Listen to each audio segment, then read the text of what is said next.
Guys, this is साक्षी तोमर और आज मैं आपके लिए लाई हूँ क्लास 12th का चैप्टर नंबर 5 है कंटिन्यूटी एंड डिफरेंशिएबिलिटी। बच्चे बहुत सोचते हैं कि क्वेश्चन कैसे होते हैं, ये क्वेश्चन बहुत इजी होते हैं, ये ही क्वेश्चन सबसे ज़्यादा इजी होते हैं। सारे चैप्टर को हार्ड मानो ही नहीं, इजी मानो, बहुत ज़्यादा इजी है। मैं बहुत ज़्यादा आपको इजी वे में बस समझाने वाली हूँ।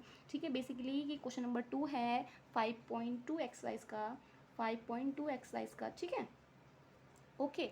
अब हम इसे कैसे सॉल्व करते हैं। सबसे पहली बात आपने बोला दीदी आपने जो फॉर्मूले में बताया था कि ये सारा मतलब इनकी जगह फॉर्मूला पुट कर दो और आंसर आ गया। हाँ बिल्कुल आंसर आ गया। ठीक है ना। सबसे पहले कॉस एक्स, मतलब ये क्या लिखा है कॉस और ये लिखा है साइन। आप ये साइन मत समझना, ये एक्स है। क्या है? एक्स है। मतलब कि फॉर्मूला मैंने आपको बताया था कि ये कॉस एक्स, इसका क्या डिफरेंशियल, ये बताया था मैंने। ठीक है, तो इसका आंसर क्या था? इसका आंसर था माइनस साइन एक्स। ठीक है, ये था। अब बोलोगे दीदी कॉस तो ये रहा कॉस। ठीक है, ये वाला कॉस, ये रहा। ये वाला एक्स कहाँ है? यहाँ पे तो साइन लिखा है बेटा। ये जो पूरा लिखा है ना, ये पूरा ही एक्स है। क्या है? एक्स, मतलब ये एंगल है पूरा ही। ठीक है, समझ जाना। ओके, सो इन्हें करने का तरीका क्या होता है? सबसे पहले तो हर क्वेश्चन में जो भी फंक्शन दे रखा है उसे वाई के बराबर लेट करो, मानो से। जैसे कि सॉल्यूशन में स्टार्ट करते हैं। सबसे पहले आपका पहला स्टेप ये है कि लेट इस वाले फंक्शन को y के इक्वल मानो। y is equal to cos sine x. ठीक है, ओके, इतना क्लियर हुआ। अब फिर दूसरा स्टेप क्या होता है? पहली बार इस फंक्शन को क्या मानो? y के इक्वल मानो। फिर दूसरा स्टेप आपका है कि दोनों साइड डिफरेंशियल करो। क्या करो? दोनों साइड डिफरेंशिएट करो इन्हें। जैसे कि बोथ साइड डिफरेंशिएट। ठीक है, शॉर्ट फॉर्म में लिख दिया डिफरेंशिएट, आप भी ऐसे लिख सकते हो। ठीक है, डिफरेंशिएट करने के बाद जैसे करते हैं कि डिफरेंशिएट का मतलब क्या होता है? ये होता है डी बाई डी एक्स। ठीक है ना, हमें एक्स के रिस्पेक्ट में करना है तो नीचे एक्स आएगा। ठीक है, सो हमें दोनों में लिखना है d by d x of y, मतलब वाई का डिफरेंशिएट करेंगे। बीच में इजिकल टू है तो इजिकल टू सेम है ना। अब इसका पूरे का डिफरेंशिएट करेंगे, जैसे कि डी बाई डी एक्स। ठीक है, इन पूरे को ब्रैकेट में लिख लो कि हाँ हमें इसका भी डिफरेंशिएट करना है। बोथ साइड आ गया ना डिफरेंशिएट, है ना। इसका मतलब यही है कॉस साइन एक्स। ठीक है, इतना समझ में आया आपको? अब इस वाले का आंसर क्या है? पहले इस वाले का आंसर निकालो। ठीक है, मतलब कि जब d by d x y का करना होता है तो डायरेक्ट आंसर लिखो आप d y upon d x. ठीक है, ये वाला जो वाई है इसके साथ मिला के लिख दो ऊपर वाले के साथ। ठीक है, इतना समझ में आया? इजिकल टू सेम, ये सॉल्व हो गया। अब हमें सॉल्व करना है ये इस वाले को सॉल्व करने के लिए मैंने आपको क्वेश्चन नंबर 1 में भी बताया है, डाउट क्लियर करा है कि ये जो कॉस है पहले इसका डिफरेंशिएट होगा और ये एंगल है।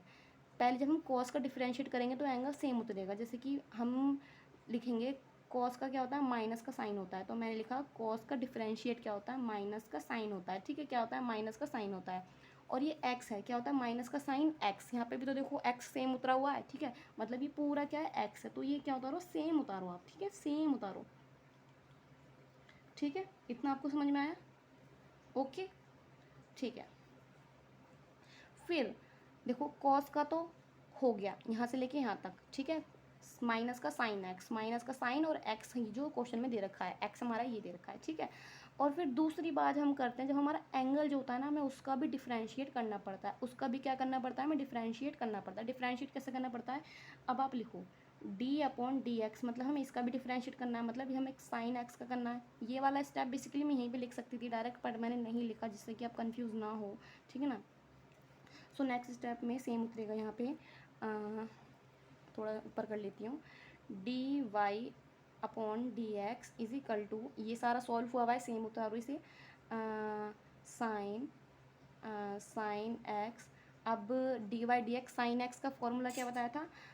D by d x, sine x का फॉर्मूला होता है sine x is equal to cos x. ठीक है, साइन एक्स क्या होता है? मतलब इजिकल टू क्या होता है? कॉस एक्स होता है। ठीक है, तो अब इसकी जगह हमें ये पुट करना है, डायरेक्ट आंसर पुट करना है। तो इनटू बीच में मल्टीप्लाई है तो ये मतलब ज़रूरी नहीं है लगानी, पर हाँ आप लगा भी सकते हो।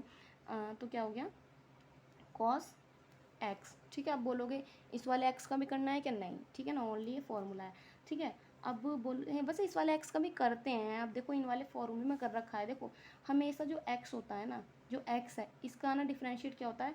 D by d x is equal to, मतलब एक्स का क्या होता है? 1 होता है। क्या होता है? 1 होता है। क्या होता है? 1 होता है। सो जब आप यहाँ पे करोगे तो 1 लग जाएगा। क्या करोगे? यहाँ पे एक्स का करोगे तो 1 लग जाएगा। तो आंसर तो सेम आना ही आना है। ठीक है ना, ऐसे ही इन फॉर्मूले होता है। देखो कॉस एक्स, ठीक है, यहाँ पे कॉस की जगह माइनस साइन आ गया और एक्स की जगह क्या आ गया, एक्स आ गया, ठीक है।